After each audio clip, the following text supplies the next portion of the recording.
Hola, te saludamos desde Conciencia Auditiva, un programa más, esperando que esta semana sea una semana espléndida para ti y de reestructuración después de la debacle electoral que ha sucedido en México. Saludo con mucho cariño a mi querido amigo, el maestro Gerardo Alvarado Hierro.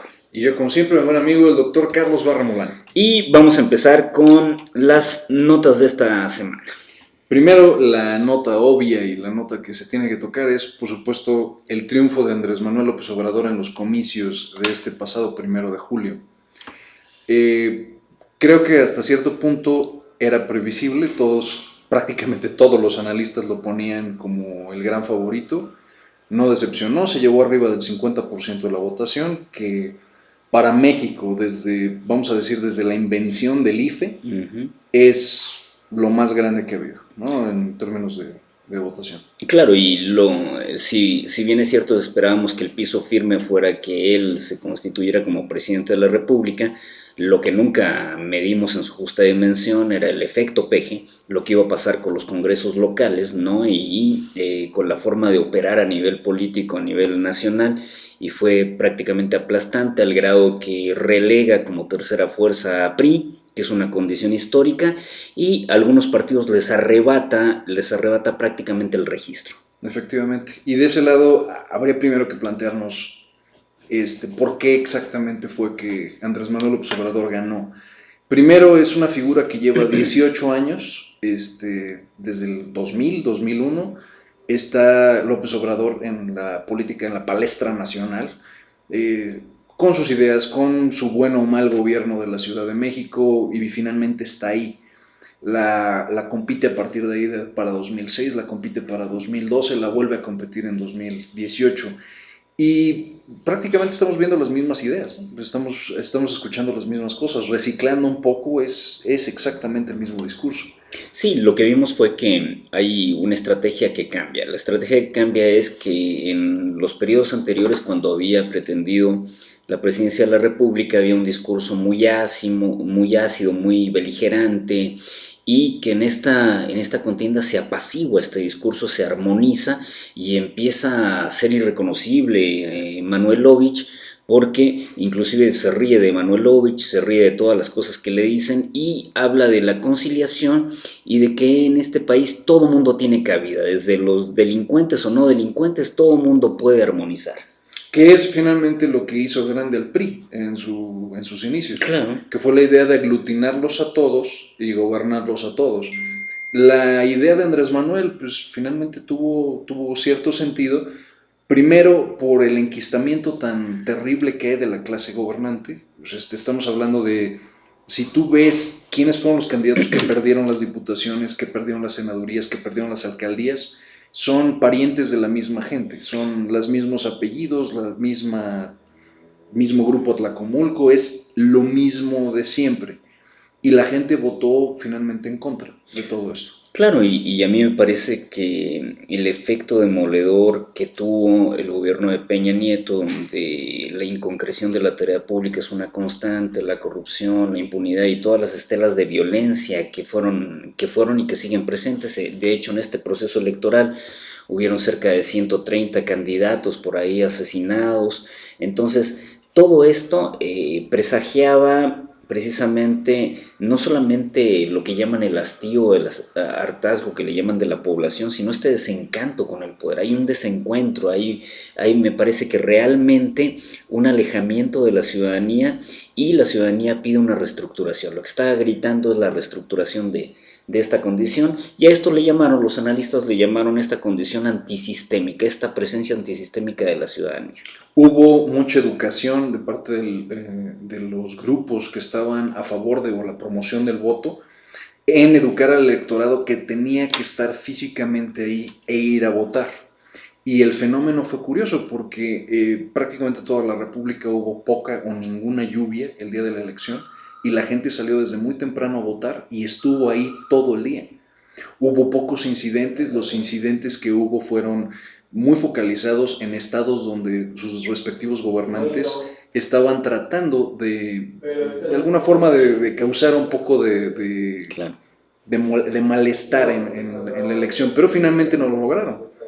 Lo que vemos es que el electorado salió en números históricos.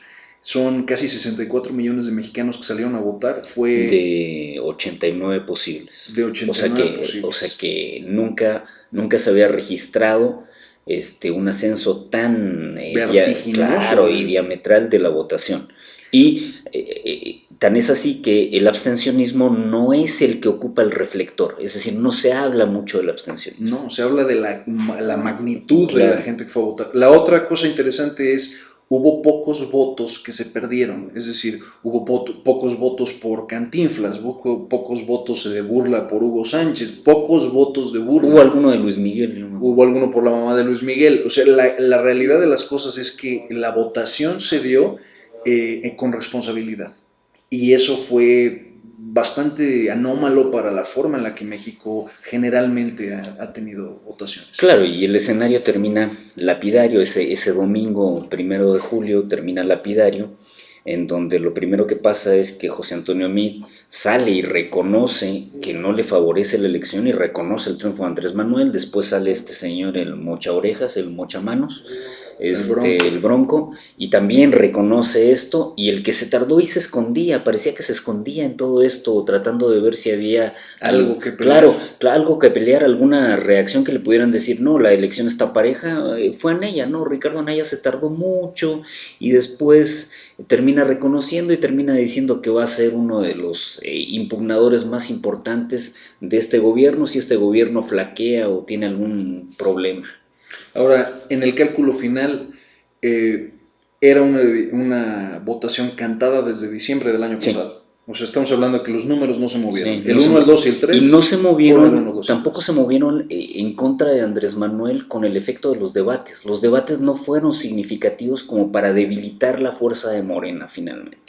¿Qué significa finalmente la victoria de Andrés Manuel? O sea, ¿qué es lo que esto representa para el país? Porque, ojo, en el 2000 cuando votamos por Fox, los que votamos por Fox y votamos por sacar al PRI de los Pinos, votamos por lo que creíamos que iba a ser un cambio sistémico. Lo que ocurrió después de Fox fue pues una versión moderada pero del PRI. Y la misma forma de hacer política, o sea, no hubo necesariamente este sentido de depuración de las formas políticas y finalmente terminamos agobiados, que lo que más nos agobió finalmente fue esta condición de la guerra en las calles del ejército de Calderón. O sea, ese sexenio termina tan sangriento como que va a tener que haber un análisis aparte de lo que pasó sobre la violencia y la gente termina desencantada, vuelve a la fórmula tradicional del PRI, aparentemente rejuvenecida en las manos de Enrique Peña Nieto, pero resulta desastroso el experimento, ¿no? Finalmente, 23 gobernadores, prácticamente todos los gobernadores priistas, que de alguna forma son impugnados por haber hecho, pues finalmente, uso de lo que fue el nuevo PRI. El nuevo PRI es la cleptocracia vuelta a institución. Eso fue el nuevo PRI, o sea, de Grupo Tlacomulco de 2010 para acá, al nivel de todas las entidades que estuvo gobernando, se convirtió en una cleptocracia institucionalizada. Claro, y las sombras venían desde la silla presidencial de Los Pinos, donde hay una casita que aparece que es inconsistente, hay una estafa maestra al cierre del sexenio, entonces hay muchas inconsistencias en el manejo del dinero y la probidad del dinero. No había pasado ni 6 meses del gobierno de Peña y Korenfeld tiene que salir por el escándalo.